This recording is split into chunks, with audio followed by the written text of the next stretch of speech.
dia a todos. Nós, neste momento pela manhã, hoje que é dia do Senhor, nós estaremos estudando o Catecismo Maior e vamos iniciar uma série de estudos na pergunta de número 7. A pergunta número 7, ela dá início então ao estudo do ser de Deus e dos seus atributos. E então, nesse momento, ou a partir de hoje, nós seguiremos então uma série de estudos no Catecismo Maior sobre a doutrina do ser de Deus e também dos seus atributos. Então, reúna todos os seus familiares, todos os que estão na sua casa, organizem-se no local mais apropriado, que seja mais confortável, para que vocês possam agora, junto comigo, meditar, estudar, se aprofundar na palavra do Senhor, através então do estudo que nos é proposto no Catecismo Maior.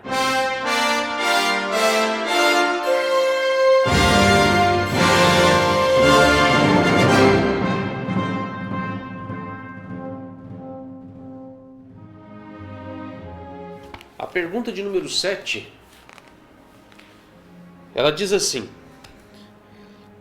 quem é Deus? E a resposta que nos é dada é a seguinte: Deus é espírito e em si mesmo, e por si infinito em seu ser, glória, bem-aventurança e perfeição, todo suficiente, eterno, imutável, insondável, onipresente, infinito em poder, sabedoria, santidade, justiça, misericórdia e clemência, longânimo, cheio de bondade e verdade.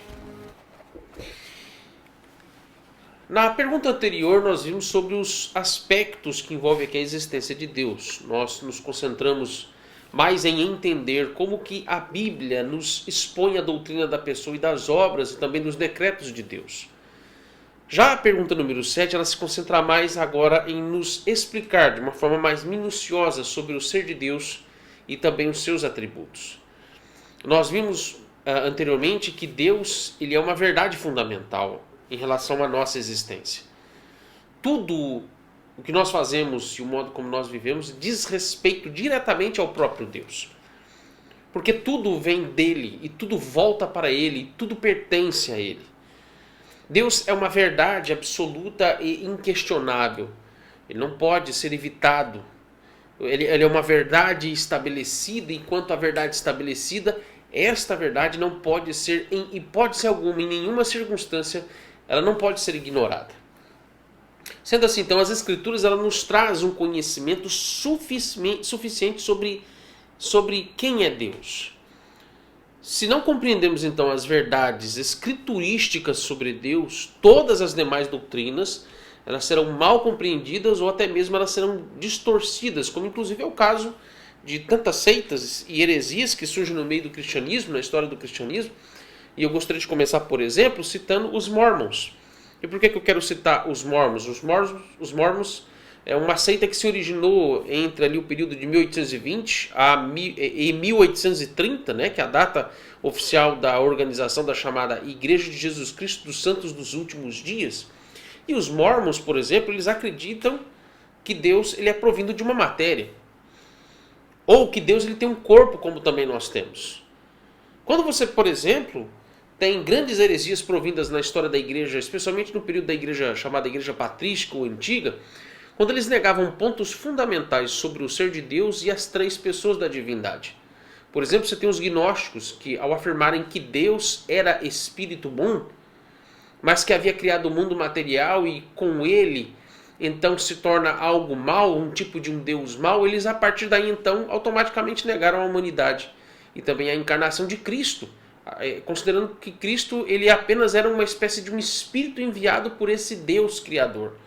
Ou seja, a distorção da doutrina de quem é Deus, do ser de Deus, da pessoa de Deus, vai levar à distorção de outras doutrinas fundamentais, como inclusive a divindade de Cristo, a humanidade de Cristo e coisas que envolvem inclusive aspectos da doutrina da salvação, por exemplo. Deixa-me considerar outro ponto, um outro exemplo histórico. Você tem Ário. Ário, quando ele afirmava a sua crença numa ideia chamada unitarianismo, ou seja, que nega a existência das três pessoas da Trindade, ele cria apenas em uma única pessoa, na divindade, ele acabou por negar também a divindade do próprio Senhor Jesus Cristo. E ele considerava Jesus apenas como um homem, como outro qualquer. Ele chegou inclusive a ensinar que Jesus Cristo era um ser criado, sem nenhum dos atributos incomunicáveis de Deus, como a eternidade, onisciência e onipotência. Você tem outros exemplos, como também os modalistas, que ensinavam que só existia uma única essência na divindade. E por isso eles negavam a Trindade também. Eles negavam que as três pessoas eram apenas um único Deus. E com isso, então, eles entendiam que, nessa ideia de modalismo, é que Deus, em uma única pessoa, se transformava sucessivamente em três pessoas distintas. Uma hora ele era o Pai, outra hora ele se transforma no Filho, e agora ele finalmente se transformou no Espírito Santo. Cada uma dessas pessoas é apenas uma transformação temporária e sucessiva. Né? Você tem, por exemplo, no período da Reforma em Genebra, um homem chamado Serveto, que era contemporâneo de Calvino, e ele afirmava que o homem ele possuía a mesma essência espiritual que Deus. Ele negava que a essência de Deus era algo incomunicável às suas criaturas. Eu poderia enunciar aqui também, irmãos, outros exemplos históricos, seriam vários, sobre como que a negação de verdades fundamentais sobre o ser de Deus e os seus atributos vão afetar outros aspectos, outras doutrinas que também são inegociáveis e necessárias à fé cristã. Mas o nosso objetivo aqui no momento é ver à luz das Escrituras o que realmente aprendemos corretamente sobre quem é Deus e quais são os seus atributos. Então, nesse estudo, nós vamos considerar ainda aqui aspectos apenas que envolvem o ser de Deus, aquilo que envolve apenas a pessoalidade de Deus e os seus atributos. Então, ou seja, eu não vou ainda considerar nessa pergunta a questão da triunidade de Deus, ou seja, a doutrina da Trindade, porque nós vamos ver isso nas perguntas 8 a 11 do Catecismo Maior.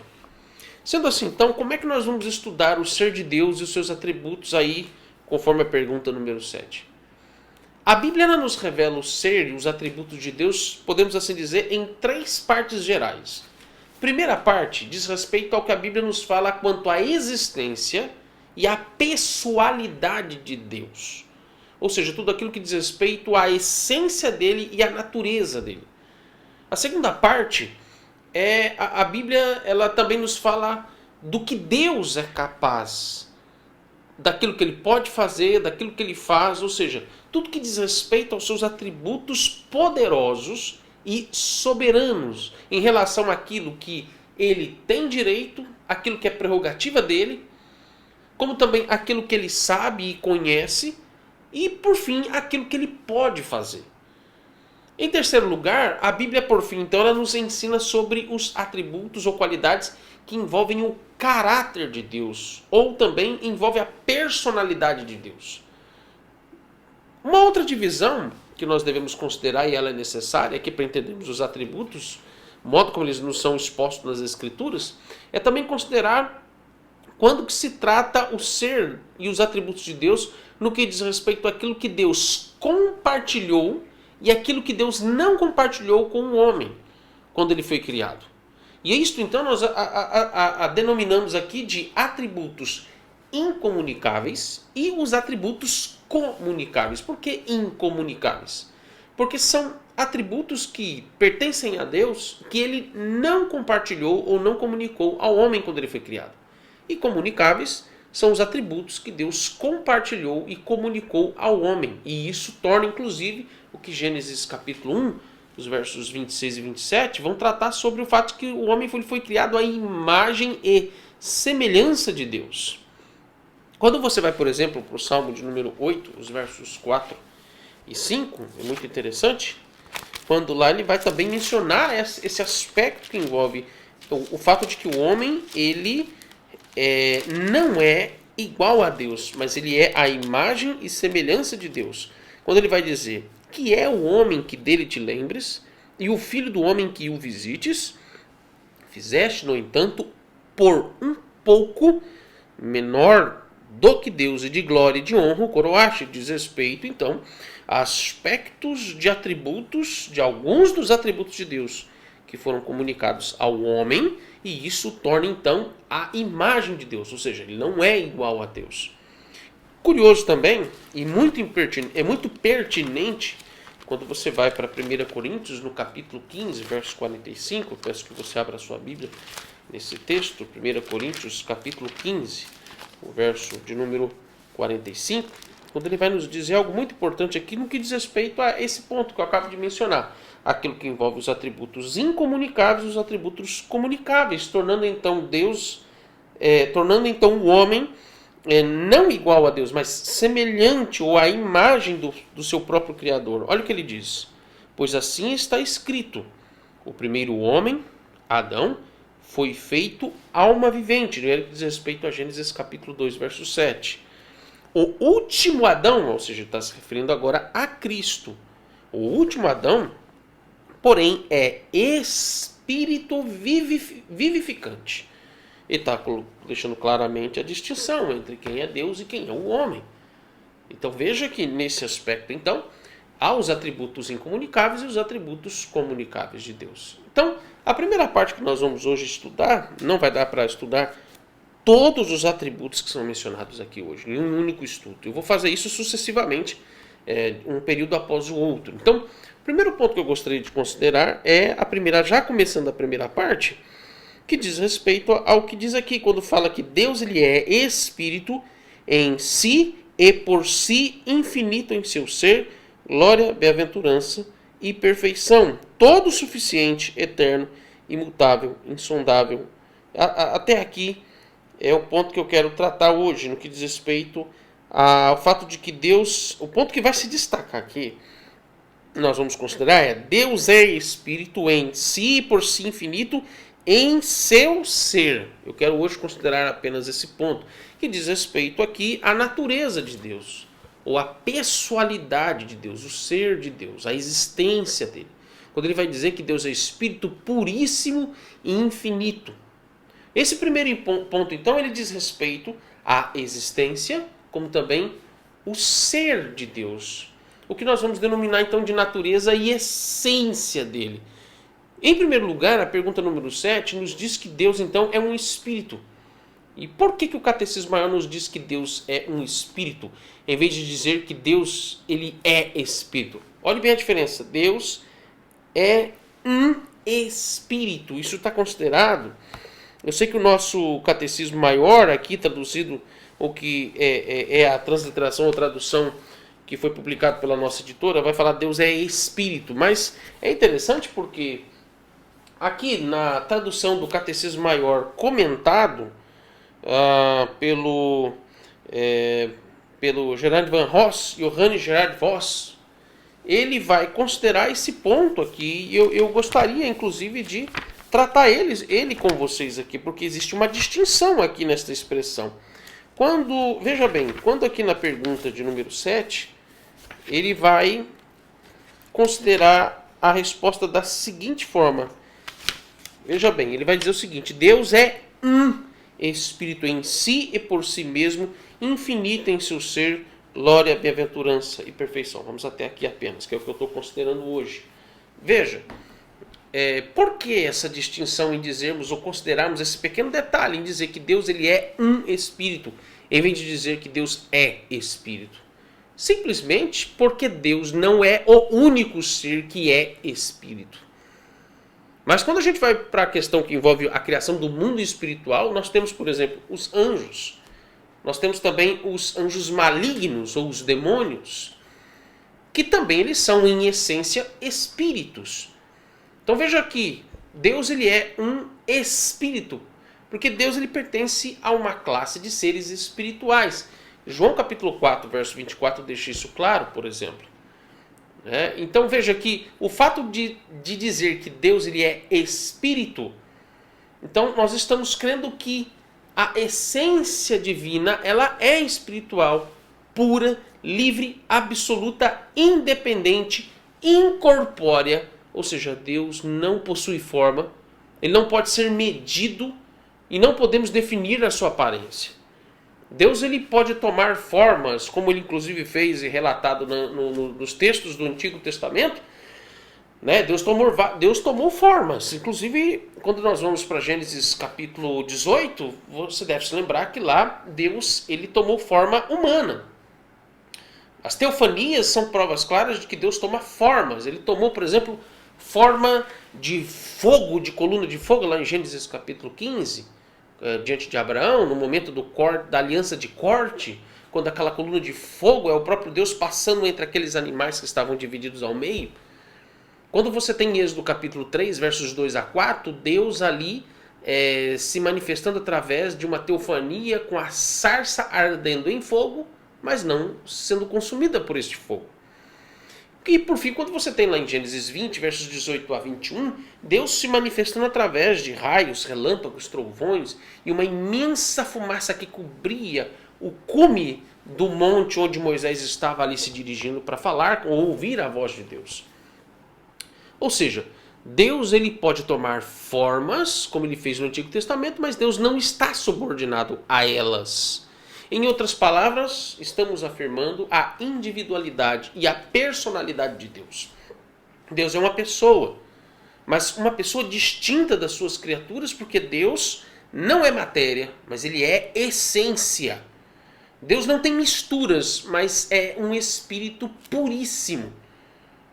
O homem ele é uma mistura de elementos. O homem ele possui corpo e alma. Deus não possui corpo e nem mesmo ele possui uma alma. Quando, por exemplo, lá em Eclesiastes capítulo 12, verso 7, ele chama a alma do homem de espírito. É interessante essa semelhança de expressão. Mas veja que, em essência, o homem não é apenas espírito, porque o homem também contém matéria.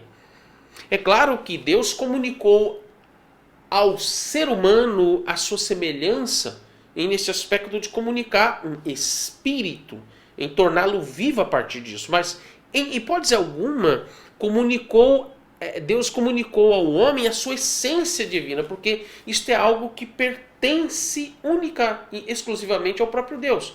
Ele não compartilha a sua essência divina com ninguém. E, inclusive, como bem disse o autor de Hebreus lá no capítulo 12, verso 9, quando ele vai dizer que Deus ele é o Pai, ou seja, ele é a fonte de todos os espíritos. Deus ele difere também dos seres espirituais. Primeiro, porque eles são criaturas. O Salmo 104, verso 4, nos deixa isso bem claro. Eu gostaria de ler com você para que você tenha a constatação bíblica disso. Salmo 104. Olha o que ele nos diz aqui. Salmo 104. Ele nos diz assim. Salmo 104, verso 4.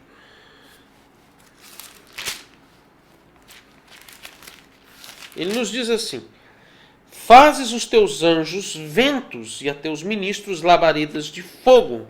Ou seja, todas as criaturas agora, então, eles são subordinados a Deus. Ou seja, inclusive os espíritos que foram criados por Deus estão sob o seu domínio, o seu comando. Em segundo lugar, eles não são iguais a Deus. Eles estão debaixo do seu infinito poder. Em terceiro lugar, quando os espíritos criados, no caso inclusive os anjos, eles são seres limitados e que dependem de Deus para existirem, assim como nós, seres humanos. Quarto lugar, os seres espirituais que foram criados por Deus, sendo finitos, eles estão sujeitos também à corrupção do pecado e sujeitos a serem reduzidos a nada. Eles são seres limitados, como por exemplo, eles não podem estar em dois lugares ao mesmo tempo como Deus pode. Quando você vai para Hebreus capítulo 1, versos 13 e 14, eu gostaria também de conferir esse texto com você. Hebreus. O texto de Hebreus capítulo 1, versos 13 e 14. Olha o que esse texto da palavra de Deus ele nos diz sobre este aspecto que nós estamos considerando aqui. Ele vai nos dizer o seguinte: ora, a qual dos anjos jamais disse: assenta-te à minha direita até que eu ponha os teus inimigos por estradas dos teus pés? Não são todos eles espíritos ministradores enviados para serviço a favor dos que hão de herdar a salvação? Ou seja, esse texto está descrevendo os anjos como sendo seres espirituais, mas que estão sujeitos às ordens de Deus. Até considerarmos a oportunidade para dizer que não são apenas os membros da nossa congregação que devam estar assistindo esse estudo, eu creio que se há alguém que estiver assistindo esse estudo e que, de alguma forma, venera anjos, adora a anjos, ou ora aos anjos, ou acha que os anjos são seres superiores a você, ser humano, ou que até mesmo acha que os anjos, eles são uma espécie de figuras santas que podem interceder por você por alguma razão. Outros que inclusive têm a mentalidade, a ideia errada, idólatra, de achar que existe anjo da guarda. A Bíblia nunca nos ensinou sobre estas coisas. E Hebreus 1, versos 13 e 14 está nos provando isso. Se você venera anjo, você está em pecado, você está em idolatria, porque o único que deve ser adorado em espírito e em verdade é o próprio Deus, o único, é o Criador de todas as coisas. Os próprios anjos, inclusive, diz que eles servem e eles obedecem às ordens de Deus, eles veneram e adoram ao Senhor Deus. O próprio livro de Isaías, se você puder conferir isto comigo, é importantíssimo. Você vê a posição dos anjos em Isaías.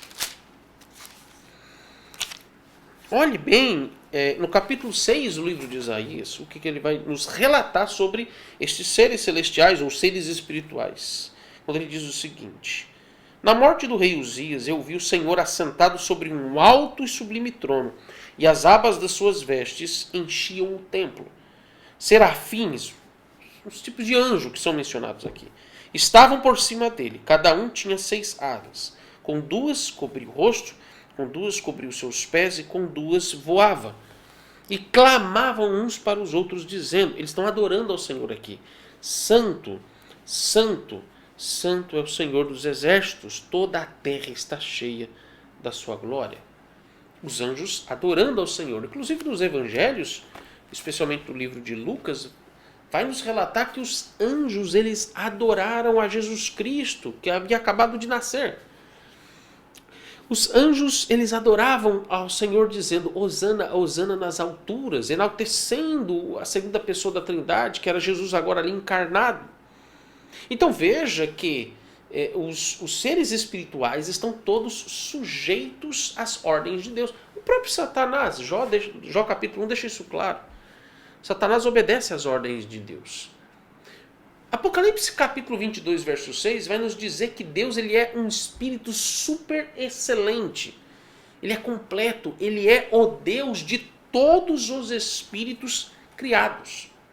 Então, com base nisso, nós devemos considerar que Deus, ele é um ser invisível, é um ser imortal, ele é um ser eterno, ele é um ser simples, ele é imutável, ele é transcendente e, por fim, ele é autossuficiente ou suficiente em si mesmo. Quando nós falamos, por exemplo, então, que Deus, ele se permite analisar cada um desses aspectos da pessoalidade de Deus, quando elas estão ligadas, subordinadas ao fato de que Deus, ele é espírito, um espírito infinito. Então entenda que neste aspecto, como um Deus que é espírito, ele é uma pessoa em espírito. Em primeiro lugar, sendo invisível, significa que ele tanto não pode ser visto, como também não pode ser sentido. Me permita um exemplo prático do nosso dia a dia. O vento, ele não pode ser visto, mas o vento, ele pode ser sentido, ele pode ser experimentado fisicamente. Por isso que o vento, ele é parte do mundo material. Mesmo que você não veja, mas veja que o vento pode ser experimentado. Deus não é como o vento, como alguns inclusive gostam erroneamente de às vezes comparar Deus com essa ideia.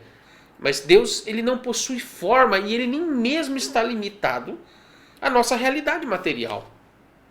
E isto não é uma questão aqui, meus irmãos, de oportunidade, mas é uma questão de incapacidade, é uma questão de limitação que é própria da nossa natureza. Se me permita alguns textos, primeiro eu gostaria de considerar 2 passagens no livro de 1 Timóteo, Novo Testamento, 1 Timóteo. O primeiro texto lá em 1 Timóteo, o primeiro verso, é o do capítulo 1, verso 17. Olhe bem o que o apóstolo Paulo vai dizer lá. Capítulo 1, verso 17. Assim, ao Rei eterno, imortal, invisível, Deus único, honra e glória pelos séculos dos séculos. Amém. Mencionando a invisibilidade de Deus, Deus distinto nesse aspecto. Como também nós devemos considerar que ainda em 1 Timóteo, capítulo 6, verso 16, olha o que ele vai dizer. Verso 16 ele diz: ao único que possui imortalidade, que habita em luz inacessível, a quem o homem algum jamais viu e nem é capaz de ver, a ele honra e poder eterno. Amém.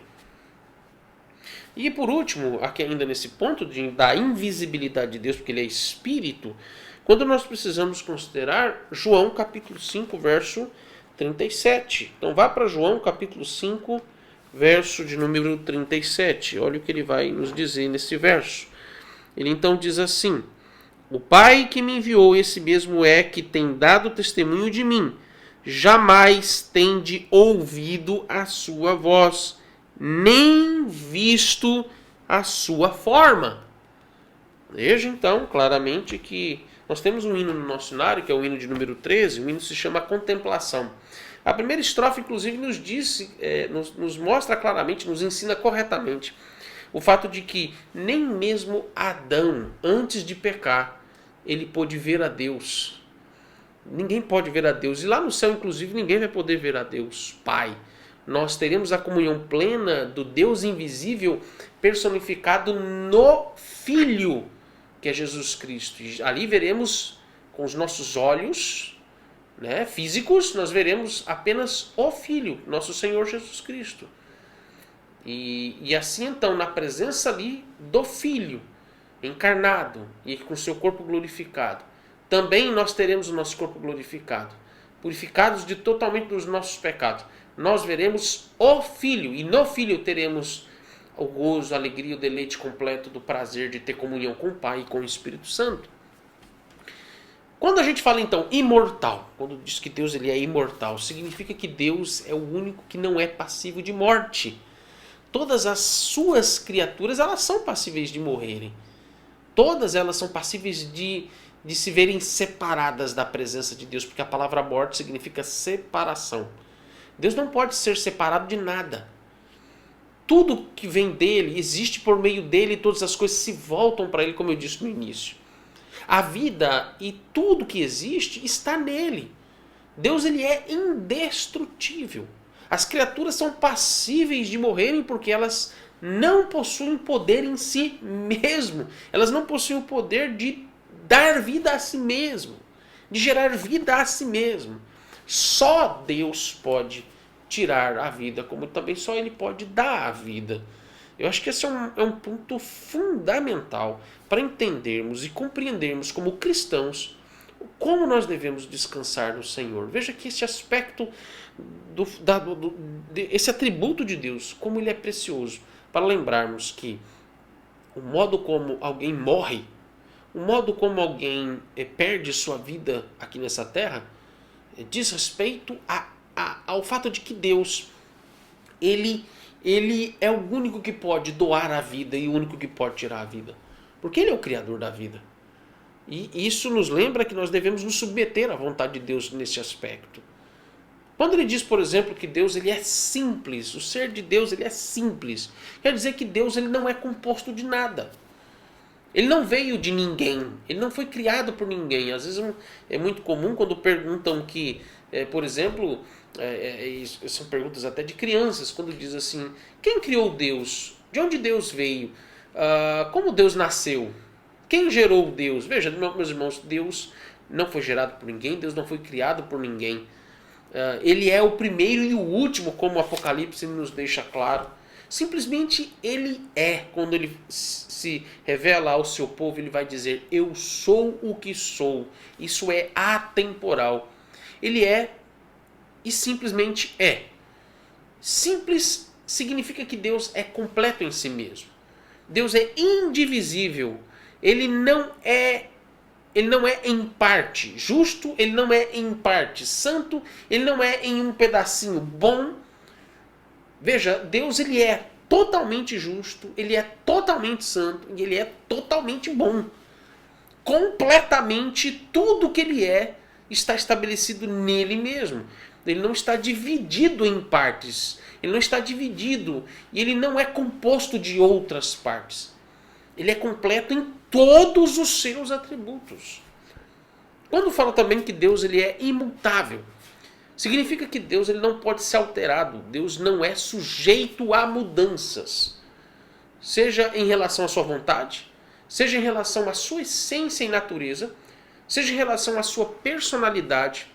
Ele não pode ser mudado e não é sujeito a mudanças quanto aos seus decretos e propósitos. Deus, ele não está sujeito a mudanças quanto à sua providência e em todas as suas qualidades quanto também ao seu caráter. Deus não mente, Deus não peca, isso é para sempre. Deus ele sempre foi, é e será o mesmo. Por favor, vá para o Salmo de número 102 e vejamos como isso é comprovado biblicamente. Salmo de número 102. Salmo de número 102, lá os versos 26 e 27, quando nos diz o seguinte: eles perecerão, mas tu permaneces. Todos eles envelhecerão como uma veste. Como roupa os mudarás e serão mudados. Tu, porém, és sempre o mesmo e os teus anjos jamais, e os teus anos, jamais terão fim. Isso diz respeito à imutabilidade de Deus. Quanto à transcendência, significa que Deus ele não pode ser equiparado à sua criação de modo geral. Nada pode ser igualado a ele. Deus comunicou algumas das suas qualidades, alguns dos seus atributos ao homem, mas isso não significa que o homem ele é igual a Deus ou que Deus tenha feito o homem da sua essência. E como inclusive eu disse no início, mencionando o exemplo dos Mormons, quanto ao fato que eles acreditam que Deus ele é matéria e por isso o homem ele é derivado de Deus também como matéria. Isso é uma ideia totalmente errada, absurda. Porque se fosse assim, o homem ele não seria uma criação de Deus. Deus ele criou todas as coisas apenas, veja como isso pode ser provado biblicamente em Gênesis, quando nos mostra que Deus criou todas as coisas pelo poder apenas da sua palavra, deixando claramente que Deus não teve contato com todas estas coisas criadas. E isso prova a distinção entre Deus e todas as coisas criadas. Apenas pelo poder da sua palavra. Isso já é suficiente para nos mostrar que Deus ele é absolutamente distinto de toda a sua criação. Quando também nos mostra que Deus ele é autossuficiente, significa que Deus é, antes de tudo, independente. Ele não necessita de nada para existir. E ser o que ele é estabelece claramente que ele não se alimenta de nada, ele não é derivado de nada. Ele tem força, ele tem conhecimento, ele tem em sua própria existência aquilo que provém dele mesmo. E nesse sentido, é interessante porque o Dr. Eber, quando ele vai tratar do que diz respeito à autossuficiência de Deus, neste livro, ele vai chamar a autossuficiência de Deus da independência de Deus. Né? E ele vai dizer algo muito interessante aqui nesse livro, o ser de Deus e os seus atributos. O Dr. Eber, ele vai nos dizer que, ele vai nos definir muito bem essa questão, esse ponto, dizendo que Deus, ele é um ser que existe necessariamente. Ele não necessita de nós, em outras palavras, mas nós necessitamos dele. Ele é um ser que existe necessariamente. Ao contrário, inclusive, da sua criação, que depende de Deus para existir. Para que Deus seja adorado e glorificado, Deus ele não precisa de ninguém para isso. Ele é glorificado, ele é adorado, independente de tudo que veio a existir. Ou não. Ninguém se equipara ao conhecimento de Deus. Deus não precisa de ninguém para que os seus planos se cumpram. Quando, inclusive, a gente vai para o Salmo 33, os versos 10 e 11, Salmo 33, os versos 10 e 11, vamos ler esse Salmo. Olha o que ele nos diz aqui. Salmo 33, versos 10 e 11. O Senhor frustra os desígnios das nações e anula os intentos dos povos. O conselho do Senhor dura para sempre, e os desígnios do seu coração por todas as gerações. Repetindo exatamente o que ele está nos mostrando, que Deus ele dura para sempre, e os seus desígnios permeiam, perpassam, são preservados, permanecem por todas as gerações, por todas as épocas na história do mundo. Ou seja, Deus não precisa de ninguém, inclusive, para ser instruído, porque Ele mesmo é suficiente em todo o conhecimento de si mesmo e também de tudo que existe. E isto pode ser provado lá em Isaías, no capítulo 40, os versos 13 e 14. Isaías 40, os versos 13 e 14. Vamos ler também esse texto. Isaías 40, versos 13 e 14. Ele vai dizer o seguinte... Se me permita, vamos ler a partir do verso 12, que eu acho que aqui pode somar ao argumento. Ele diz assim: quem na concha de sua mão mediu as águas e tomou a medida dos céus a palmos? Quem recolheu na terça parte de um éfa o pó da terra e pesou os montes em romana e os outeiros em balança de precisão? Quem guiou o Espírito do Senhor? Ou como seu conselheiro o ensinou? Com quem tomou ele conselho para que lhe desse compreensão? Quem o instruiu na vereda do juízo e lhe ensinou sabedoria e lhe mostrou o caminho do entendimento? Está sendo obviamente irônico aqui em dizer, ninguém fez isso. Deus não precisa de ninguém para ser instruído. Deus não precisa de ninguém para lhe conduzir à vereda de juízo ou de justiça. Ele não precisa de ninguém para ensinar-lhe o que é sabedoria ou lhe dar caminho de entendimento. Deus ele tem todas estas coisas por si mesmo. Isso pertence a Ele, absolutamente, completamente a Ele. Considerando então todos esses aspectos da natureza e da pessoalidade de Deus, nós devemos aqui considerar algumas aplicações que são importantes e oportunas aqui para os nossos dias.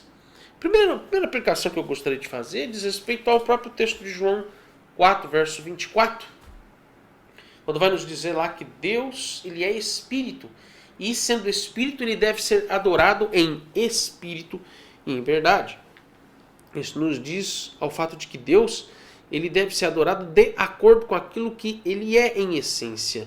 Significa que adorar a Deus em espírito é verdade? Em primeiro lugar, significa adorá-lo em todo o tempo, em todas as nossas atividades, com todo o nosso entendimento. Como 1 Coríntios capítulo 10, verso 31 vai nos dizer que quer comais, quer bebais ou quer façais qualquer outra coisa, fazem tudo para a glória de Deus.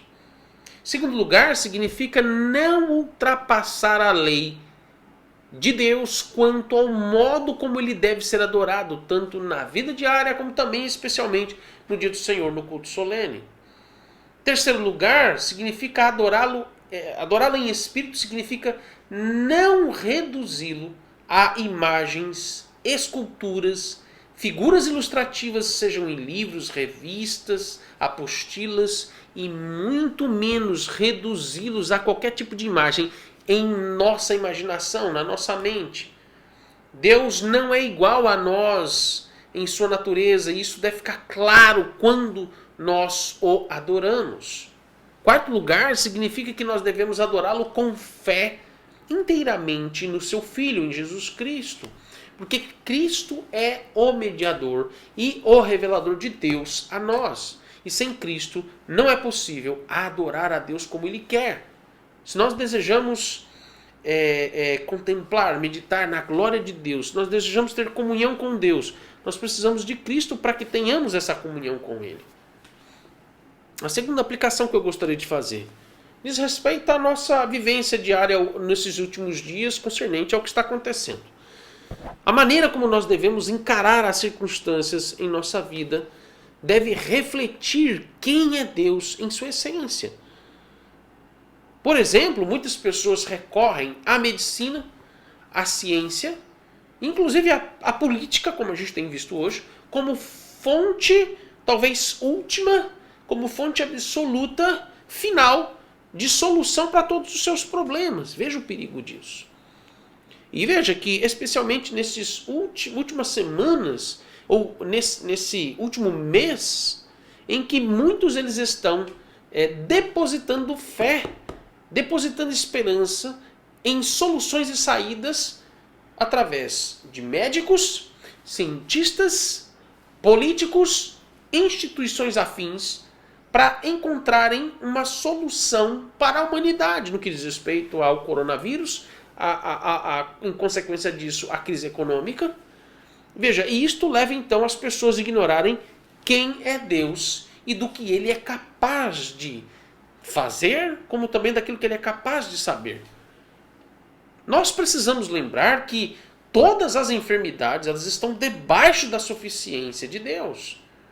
Como também entendam que a ciência, a medicina e a política não estão em pé de igualdade, e muito menos eles estão acima de Deus. Quem deve ser adorado não é a ciência, mas quem deve ser adorado é o próprio e único verdadeiro Deus, que também nós devemos entender isso, que nos deu, inclusive, a ciência como um meio para lembrar de quem é Deus. E os meios que ele nos provém por sua bondade e providência, para que possamos, de alguma forma, lidar com esses problemas. A Bíblia nos diz que a ciência, ela passa, que a ciência desaparece, mas Deus permanece. Deus permanece como ele é, completo, perfeito, eterno, transcendente, imutável e autossuficiente. A ciência, a política, a medicina, elas possuem linhas distintas e que elas não são absolutas e supremas em suas posições. Cientistas, eles não são neutros em seus posicionamentos. A gente não pode se esquecer disso. São seres humanos. Eles também possuem convicções ideológicas, eles possuem também convicções religiosas. Isso é importante até para lembrarmos que, se você observar com muito cuidado, quem são as pessoas, os indivíduos, como também as instituições que estão aconselhando, orientando, instruindo os nossos governantes, as nossas autoridades, no que diz respeito às medidas que devem ser tomadas, todas as medidas que devem ser tomadas em relação a essa situação que envolve o coronavírus no mundo. Quem são essas pessoas? Inclusive provém em grande maioria de universidades, que provém da academia. E que hoje, no Brasil, as nossas universidades elas estão contaminadas com ideologias, como por exemplo o marxismo, o materialismo. O materialismo faz parte, obviamente, do ateísmo, eu estou aqui mencionando todas elas num pacote só, mas ateísmo, positivismo, em grande parte, entre os militares, eles adotam, dentro da sua perspectiva ideológica, o positivismo, por exemplo. Então veja que a grande maioria deles, eles inclusive adotam pensamentos e convicções ideológicas e religiosas que são anticristãs. E perceba como é o direcionamento que eles dão em relação ao que se deve fazer concernente às medidas a serem tomadas. E é por isso que estão em conflitos. É por isso que nós estamos vendo essa tensão terrível no meio político no nosso país e também no mundo em geral. Quando não há um consenso, não há um estabelecimento unânime do que se deve fazer, há um conflito de ideias que está bem acirrado, inclusive a gente vê isso nas redes sociais e na imprensa. Não há um pensamento absoluto definido do que se deve fazer, porque o homem ele está perdido, não há unanimidade no conhecimento que ele tem sobre o que se fazer, que tipo de medicamento tomar para combater o coronavírus, por exemplo. Então, perceba o cuidado que a gente deve ter com essas coisas, porque isso, inclusive, acontece inconscientemente. Somos levados naturalmente para a idolatria do nosso coração com essas coisas. Entenda que nem tudo na ciência é unânime. Há posicionamentos e opiniões que são divergentes em diversas áreas e temas do conhecimento humano. Isso significa que a ciência não tem resposta para tudo. Significa que a política não tem solução para tudo. Significa que a medicina ela é importante, ela nos foi dada como uma bênção de Deus, mas a medicina, dentro do conhecimento humano, a medicina não terá a cura para todas as doenças. A ciência, ela existe porque Deus criou como parte desse conhecimento natural. E sendo assim, a ciência pode ser bem utilizada a nós, inclusive eu considero a medicina, como também todos os outros campos do conhecimento humano, mas em especial a ciência. Esses últimos dias, há um tempo atrás, o ex-ministro da Saúde,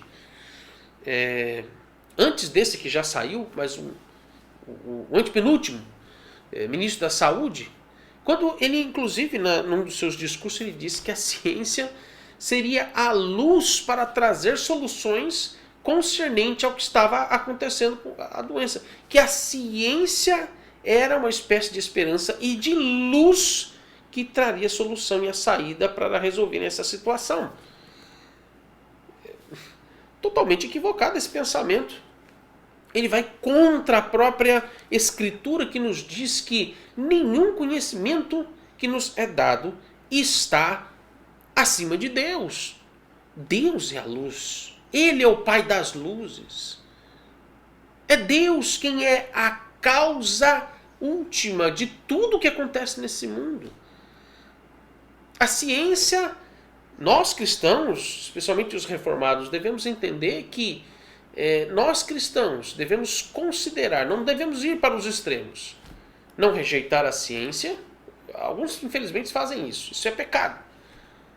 Nós devemos ir ao médico. Nós devemos procurar tomar os medicamentos que os médicos nos orientam. Nós devemos, de alguma forma, desfrutar desse acesso, desse conhecimento natural. Mas você precisa lembrar que essas coisas têm limite, que nós, ao mesmo tempo, também, por outros extremos, não podemos idolatrar ciência, políticos, não podemos idolatrar instituições, não podemos considerar além, ao extremo, confiar nestas coisas como sendo algo absoluto, como uma saída absoluta. Essas coisas não são a causa final de tudo que está acontecendo. Eu tenho comigo que é possível que Deus, enquanto ser humano, pelo menos enquanto muitos de nós, especialmente a igreja do Senhor, enquanto nós cristãos, não tivermos consciência e nos submetemos de que Deus, Ele é a causa final de todas as coisas, de que Deus é soberano sobre todas as coisas, de que Deus é transcendente acima de todas estas coisas. Enquanto nós tivermos consciência disso, é possível que Deus continue nos entregando a esta confusão, a este embaraço que nos metemos por causa da nossa idolatria, por causa da nossa rejeição ao fato de que Deus é absoluto sobre todas as coisas. Enquanto não buscarmos o Senhor como a causa final de todas as coisas, nós continuaremos nesse embaraço. Essa pandemia vai embora e virá outras, ou virão outras. Outros problemas surgirão, até mais graves do que esse que nós estamos vivendo. O mundo é assim. E vai nos mostrar sempre que o homem, ele não é o final, a solução final de todas as coisas. Mas a solução final de todas as coisas é o próprio Deus. Nós devemos lembrar que todas as coisas, inclusive nós mesmos, estamos nas mãos dele. Somos conduzidos pela autossuficiência dele. E nós devemos ser alertados, como estamos agora, de que nós devemos nos render aos pés de Cristo e correr, pedir socorro para Ele, especialmente no que diz respeito ao nosso coração. Porque agora a questão não é mais agora o coronavírus, a questão é o nosso coração diante de Deus. Em nos arrepender dos nossos pecados e suplicar que Ele tenha misericórdia de nós e que Ele nos preserve de um mal que é muito maior do que o próprio coronavírus. E esse mal se chama soberba e idolatria no nosso coração. Nós não somos suficientes em nós mesmos, mas nós dependemos de Deus. Deus é a causa última de todas as coisas. Que Deus nos abençoe nesta manhã. Amém.